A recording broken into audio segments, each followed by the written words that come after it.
नमो नमः मित्रों। जैसा कि आप सब जानते हैं कि हम विगत दिनों से श्रीमद् भगवद गीता के द्वितीय अध्याय सांख्य योग पर चर्चा कर रहे हैं, जिसके अंतर्गत हमने पिछले वीडियो के माध्यम से 53 नंबर के श्लोक का अध्ययन किया था, जिसमें श्री कृष्ण अर्जुन को उपदेश देते हुए कहते हैं कि जब तेरी बुद्धि परमात्मा स्वरूप में अचल रूप से स्थित होकर के स्थिर हो जाएगी, ठहर जाएगी, तब तू समत्व योग को प्राप्त करेगा, अर्थात परमात्मा से तेरा संयोग हो जाएगा, तू मोक्ष को प्राप्त कर लेगा, ऐसा वहाँ पर कहते हैं। अब बहुत देर से श्री कृष्ण अर्जुन को उपदेश दे रहे थे।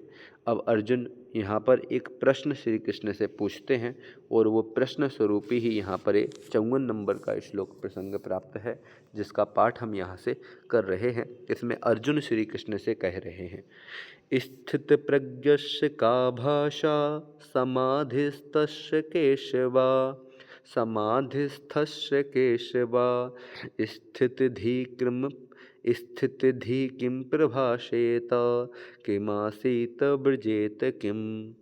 देखिए, केशव शब्द लिखा है। केशव शब्द का मतलब ही होता है श्री कृष्ण, मतलब अर्जुन श्री कृष्ण से कहते हैं। और साथ में इस श्लोक के ऊपर हेडिंग में भी लिखा रहता है अर्जुनम उवाच, अर्थात अर्जुन बोल रहे हैं। अर्जुन किससे बोलते हैं? केशव से। तो केशव को संबोधन किया, श्री कृष्ण का संबोधन हुआ है, हे केशव। कहते हैं, हे केशव, समाधिस्थस्य स्थित प्रज्ञस्य का भाषा।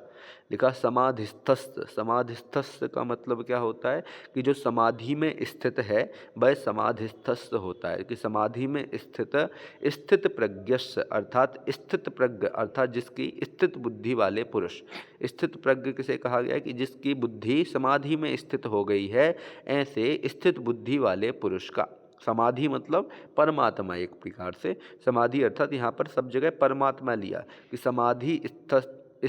समाधिस्थस्य स्थित प्रज्ञस्य, अर्थात परमात्मा में भी बुद्धि स्थित हो गई है जिसकी, ऐसे पुरुष का भाषा। का भाषा अर्थात क्या लक्षण है। का मतलब क्या, भाषा अर्थात लक्षण है। ऐसे पुरुष का क्या लक्षण है, ऐसा पुरुष कैसा होता है। का भाषा अर्थात ऐसा पुरुष कैसा होता है।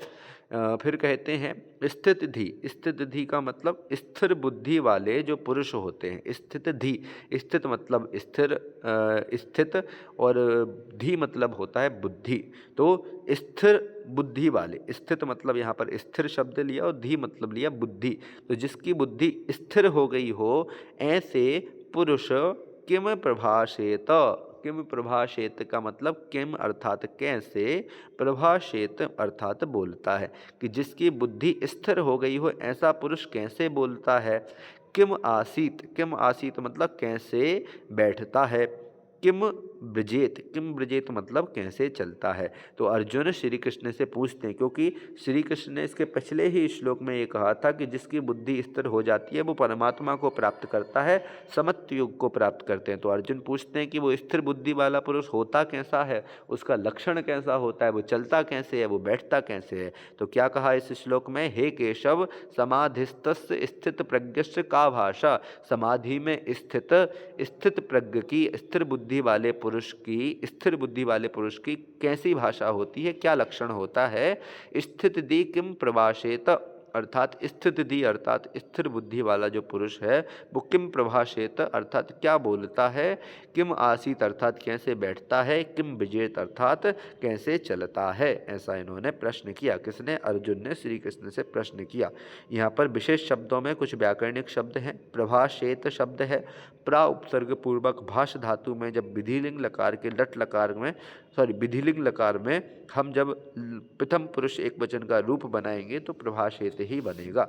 स्थित प्रज्ञस्य में बहुब्रीहि समास है। स्थिता प्रज्ञा यश सा। स्थित हो गई, स्थिर हो गई है बुद्धि जिसकी, वह स्थित धी कहा जाता है। समाधिस्थस्य है। समाधिस्थस्य में सप्तमी तत्पुरुष समास होगा। समाधि में स्थित उसको बोलते हैं समाधिस्थस्य। इसका विग्रह होगा समाधौ तिष्ठति इति समाधिस्थः। फिर इसके बाद स्थित धी शब्द है, यहाँ भी बहुब्रीहि समास है। स्थिता धी यस्य सा। स्थिर हो गई है बुद्धि जिसकी, तो वो हो गया स्थित धी कहलाता है। यहाँ भी बहुब्रीहि समास का प्रयोग है। इस प्रकार ये अनुष्टुप छंद का बहुत ही सुंदर यहाँ पर वर्णन किया है। इस प्रकार हमने अभी 54 नंबर के श्लोक को पढ़ा। 55 नंबर के श्लोक की चर्चा हम आगामी वीडियो में करेंगे। तब तक के लिए धन्यवाद।